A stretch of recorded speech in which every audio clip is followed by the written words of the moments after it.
Baik pemirsa, saya lanjutkan perbincangan bersama dengan Pak Panda, Mas Budi, dan Bang Rey. Saya ke Mas Budi terlebih dahulu. Mas Budi, kalau tadi kita sudah sempat membicarakan soal Kaisang, soal Bobi, kemudian kita coba sekarang spesifikkan ke nama Gibran Rakabuming Raka.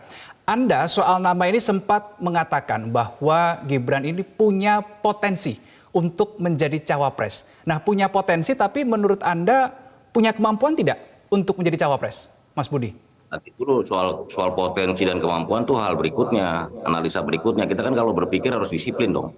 Dari yang awal dulu, konstitusi boleh nggak? Selama konstitusi belum boleh ya nggak bisa. Soal kemampuan, soal dukungan kan soal lain lagi itu. Jadi karena itulah, ini kan konstitusi belum mengizinkan Mas Gibran untuk maju. Karena konstitusi kita jelas, capres dan cawapres itu harus minimal 40 tahun. Begitu loh. Selama konstitusinya belum boleh ya belum bisa, kan begitu. Oke. Jadi tapi ini kan sedang berproses ya. Soal dukungan masyarakat, dukungan rakyat, itu hal yang lain lagi gitu loh. Jadi kalau kita berpikir kan harus runtut. Jangan lompat-lompat dong. Baik, Mas Budi, ini kan sedang berproses di MK untuk soal batasan syarat usia menjadi cawapres begitu ya. Nah, saya ganti pertanyaan saya. Anda mendukung tidak upaya ini? Loh, itu kan haknya Mahkamah Konstitusi. Silakan aja MK putuskan. Kita kan nggak ikut campur, nggak intervensi juga urusan MK. Oke. MK itu memutuskan tentu dengan kajian-kajian dan argumen-argumen legal yang kuat. Seperti kemarin memutuskan sistem terbuka dan sebagainya. Dan menurut saya itu ranahnya yudikatif, ranahnya Mahkamah Konstitusi. Ya silakan aja Mahkamah Konstitusi memutuskan. Begitu loh. Oke, baik. Tapi Anda berharap tidak, Mas Budi, bahwa permohonan ini akan dikabulkan? Memang ini ranah MK, tetapi Anda sebagai personal, Anda berharap tidak ini akan dikabulkan? Yang pasti yang terbaik buat bangsa ini, buat negara ini, Mahkamah Konstitusi pasti akan memiliki wisdom dan kebijaksanaan yang tinggi. Begitu. Saya bukan dalam posisi mendukung atau tidak mendukung. Silakan aja MK. Dari MK memutuskan apapun, ya kita siap. Kita kan warga negara yang harus taat konstitusi. Selama konstitusinya memungkinkan, kita laksanakan. Selama konstitusinya melarang, ya kita nggak bisa ke ranah itu. Kita warga negara harus taat dan tunduk konstitusi dong. Begitu, Mas. Berarti berangkat dari awalnya dulu ya, konstitusinya dulu ya yang harus mengizinkan atau tidak mengizinkan ya? Bukan harapannya, bukan kemampuannya, bukan dukungan rakyatnya. Nanti dulu nganalisanya satu-satu, Mas. Jadi diurai begitu loh. Oke, baik. Saya ke Pak Panda. Pak Panda, soal nama Gibran ini, nama Anda ini juga sempat mencuat begitu ya, ramai lagi Anda karena menyebut Gibran sebagai anak ingusan dalam konteks cawapres. Kalau dalam konteks Cagup Jateng, anak ingusan tidak Pak Panda? Jadi istilah anak ingusan ini terus terang aja bukan ingus itu, dia katanya masih belum begitu matang dewasa untuk bermain. Dan buktinya udah ditegur dia sama DPP, PD dipanggil ke Jakarta. Saya sendiri terus terang sama dengan Mas Rudi bekas mantan wali kota Solo. Karena hubungan, kedekatan dan persahabatan dengan Jokowi, kita bangga anak-anak dia maju. Kita senang, gembira dan kita otomatis harus dukung anak mantunya dia. Tetapi yang saya mau garis bawahi, ada konsekuensi nilai lebih karena anak presiden, mantu presiden. Berbuatlah prestasi yang betul-betul genuine. Sama dengan yang dilakukan oleh bapaknya dulu di awal pimpin Solo gitu loh. Dan kemudian juga jadi gubernur di DKI dan sebagainya. Jadi itu yang sebenarnya saya ingatkan ke mereka. Jangan terus jadi besar kepala, jadi kemudian merasa terus otomatis hebat, enggak gitu loh. Berarti kalau untuk sebagai cawapres masih terlampau jauh ya, kalau digadang-gadang begitu ya? Ya bisa saja dikompor-komporin orang gitu loh. Tapi kalau jadi cagup, cocok si Gibran? Kalau jadi cagup Jateng? Maka itu ini kan dilihat nanti dengan sepak terjang dia, dengan cara penampilan, reaksi dia, kebijakan apa dia, itu nanti akan terbentuk, oh pantas dia gubernur. Cocok memang dia jadi wali kota Depok. Wah memang apa begitu gitu loh. Tapi bukan karena di bawah bayang-bayang presiden Joko Widodo ya, ayahnya itu yang kita tidak suka gitu loh. Tapi betul-betul karena memang kebetulan anak presiden, kebetulan mantu presiden, tapi punya prestasi, punya karya kerja dan sikap yang diperhitungkan gitu loh. Oke. Itu aja. Oke, baik.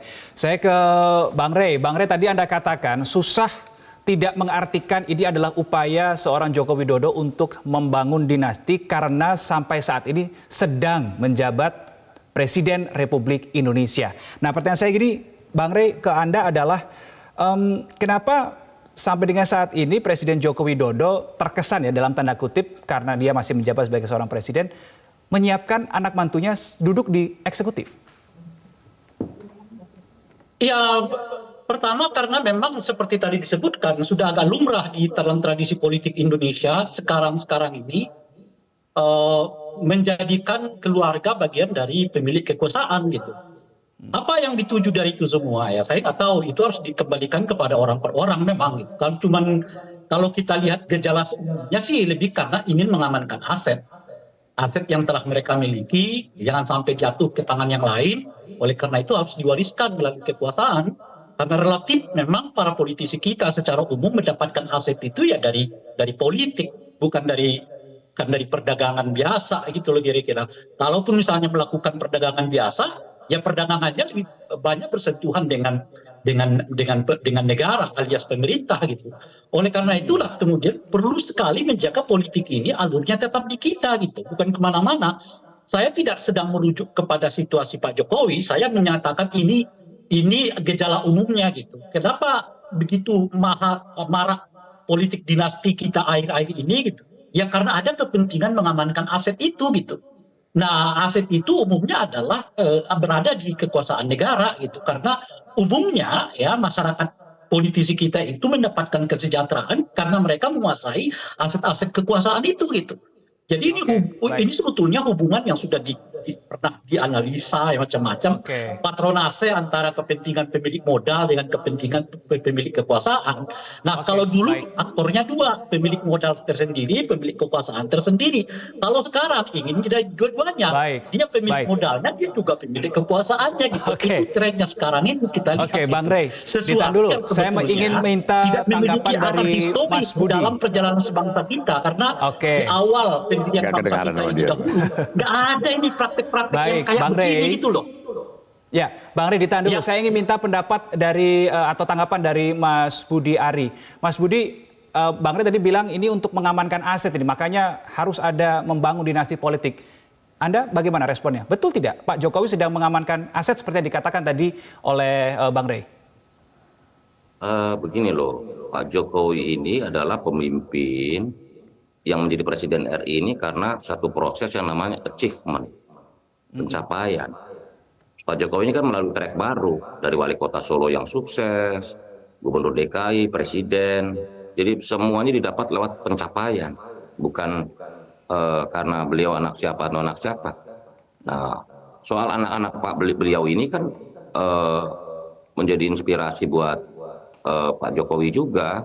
Jadi bukan dalam posisi kita menilai apakah ini lumrah, layak, boleh tidak, etis tidak.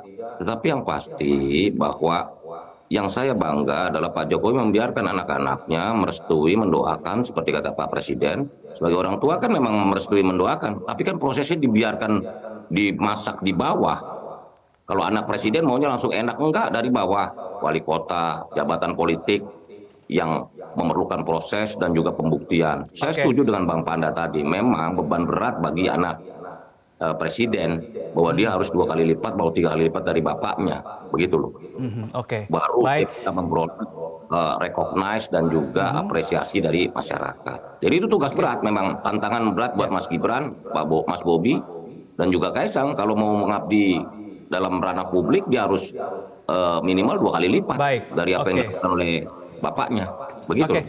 Baik. Terima kasih Ketua Umum Projo Budi Ari Setiadi, kemudian politisi senior PDI Perjuangan Pak Pandana Baban, dan juga Direktur Eksekutif Lingkar Madani Ray Rangkuti sudah bergabung bersama kami di Prime Time News malam hari ini. Selamat malam Bapak-Bapak. Selamat malam. Pemirsa tetaplah bersama kami, Prime Time News masih akan kembali sesaat lagi untuk Anda.